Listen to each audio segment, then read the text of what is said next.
Good morning, good afternoon, or good evening. It all depends on when you opened this slideshow up. Welcome to Chapter 9 of A Long Walk to Water. I hope you've enjoyed reading it so far, following along with us. So let's get into this chapter. Our vocabulary in this chapter, we have the words emerged, endured, relentless, eternal, arid, gored, parched, and reluctantly. Emerged, meaning move out or away from something. Endured, remain in existence or to last. Relentless, oppressively constant. So relentless means you're constantly in pursuit of something. That's relentless. Eternal, lasting or existing forever. Arid, a geography term. Having little or no rain, too dry to support vegetation. Gored, to pierce or wound with something pointed, which reminds me of the running of the bulls that we saw that picture way back when.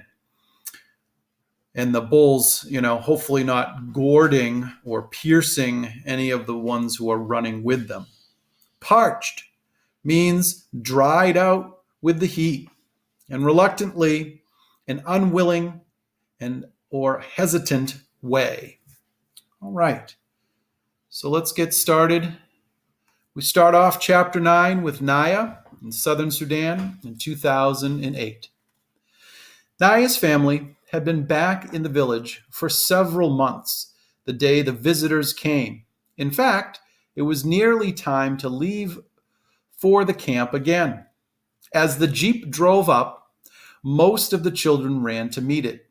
Shy about meeting strangers, Naya hung back. Two men emerged, there's our vocabulary word, from the jeep. They spoke to the biggest boys, including Naya's brother, Depp, who led them to the home of the village's chief, his and Naya's uncle. The chief came out of his house to greet the visitors. They sat in the shade of the house with some of the other village men and drank tea together and talked for a while. What are they talking about? Naya asked Depp. Something about water, Depp replied. Water? The nearest water was the pond, of course, half a morning's walk away. Anyone could have told them that. Let's flip the page. Southern Sudan, 1985. Salva. Salva had never seen anything like the desert. Around his village, Lorne Arik, enough grass and shrubs grew to feed the grazing cattle. There were even trees, but here in the desert, nothing green could survive except tiny evergreen acacia bushes, which somehow endured, there's another vocabulary word, the long winter months with almost no water.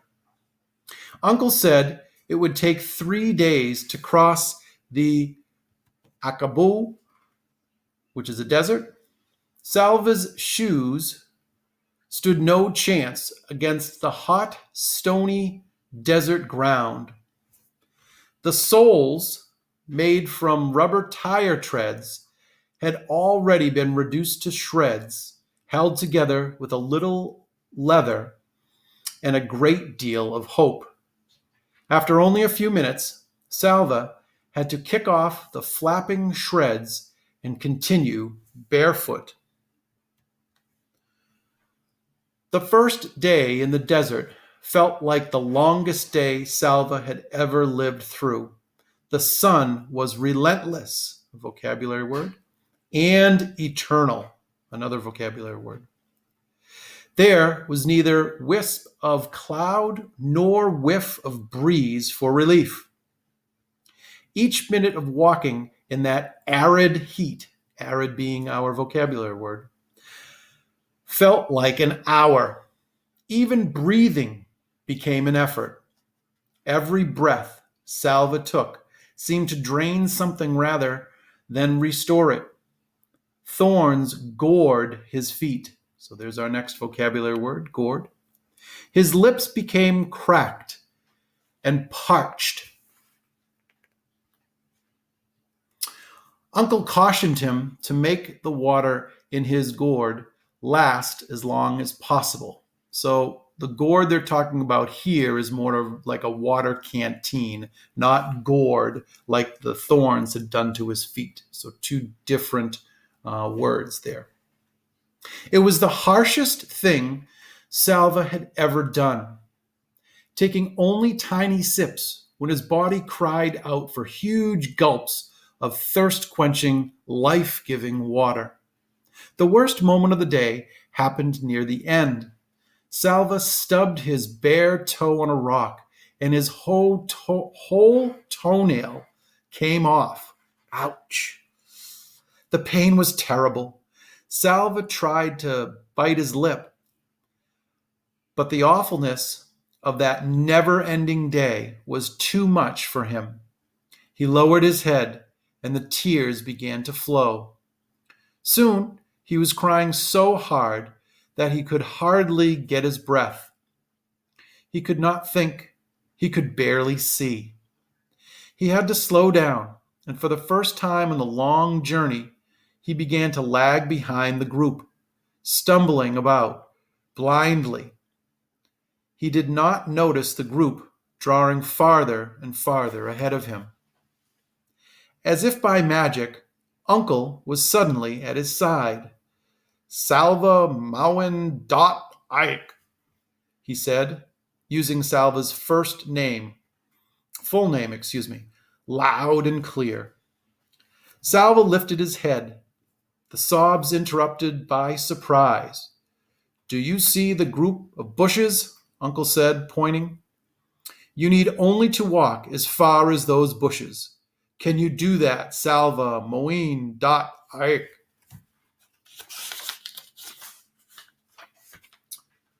Salva wiped his eyes with the back of his hand. He could see the bushes. They did not look too far away. Uncle reached into his bag. He took out a tamarind and handed it to Salva.